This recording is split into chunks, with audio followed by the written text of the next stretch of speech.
Paris is situated in northern France on the banks of the River Seine. With a population of over 12 million people, the French capital is at the heart of the Île-de-France region. Paris earned her name the City of Light during the Age of Enlightenment, when many visionary ideas were born. It is a light that has remained undimmed and which now attracts 42 million visitors a year, making Paris the most visited city in all the world.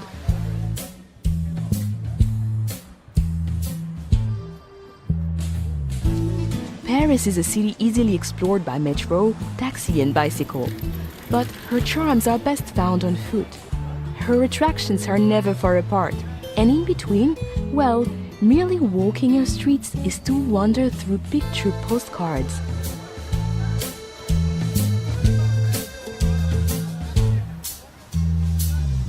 The engine room of Paris is La Défense.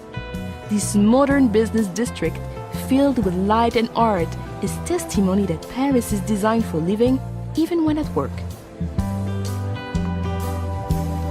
From the futuristic Grand Arche at La Défense, the 6-mile-long historic axis of Paris leads us back into France's grand past.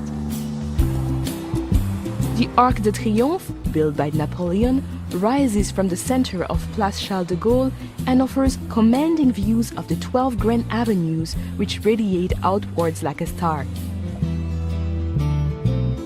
From the Arc de Triomphe, the Champs-Élysées continues along the historic axis.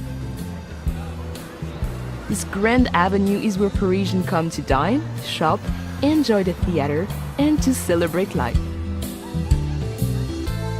Gradually opening into formal gardens and majestic buildings, the Champs-Élysées merges into the largest square in Paris, the Place de la Concorde. Just a short stroll away is the world's greatest treasure house of art, the Musée du Louvre. Once a 14th century palace, today the Louvre is the most visited art gallery in the world. With over 35,000 artworks, her most famous residents are the Mona Lisa and the Venus de Milo. But be warned, this collection of priceless artworks and antiquities is simply too vast to explore in just one day.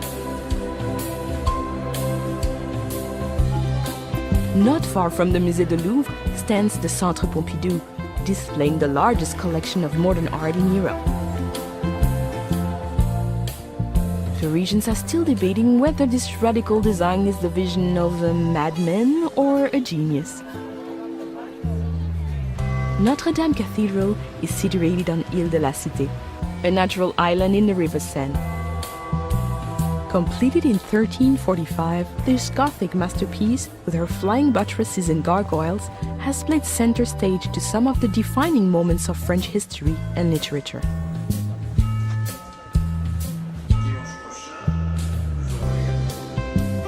Parisians see it as their duty to enjoy life to its fullest. The Luxembourg Gardens, with its Grand Bassin, fruit groves, and over 100 statues and fountains, is the ideal place to grab a deck chair and play the Parisian at rest.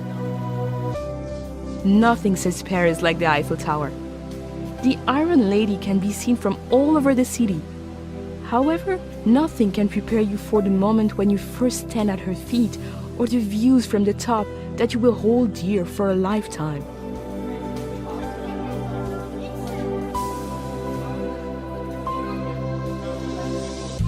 Looking north, the city rises into the hillside neighborhood of Montmartre. Once the artistic center of Paris, her twisting streets and narrow lanes were at one time the home of Picasso, Dali, and Van Gogh. They are the perfect place to lose yourself and discover those special Parisian moments.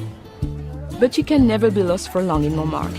As long as you head upwards, you'll eventually come to a gleaming white crown, Sacré-Cœur Basilica. Leave the bustling city behind and step through the gates of the Cimetière du Père-Lachaise.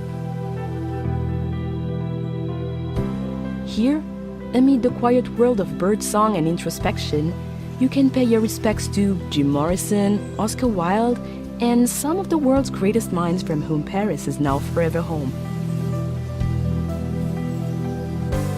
Once a day's coach journey from central Paris, the Palace of Versailles is now an easy half-hour train ride away. This magnificent 17th century chateau welcomes everyone, from heads of state to backpackers.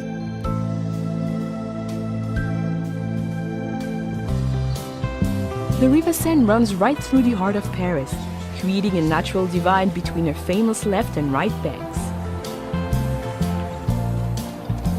Of her 37 bridges, the Pont Alexandre III is considered the most ornate, while the graceful Pont des Arts offers some incredible vistas of the city. Artists and photographers gather here to capture the light, while lovers attach padlocks to the railings, as if to say, "This is Paris. Now we are Paris too."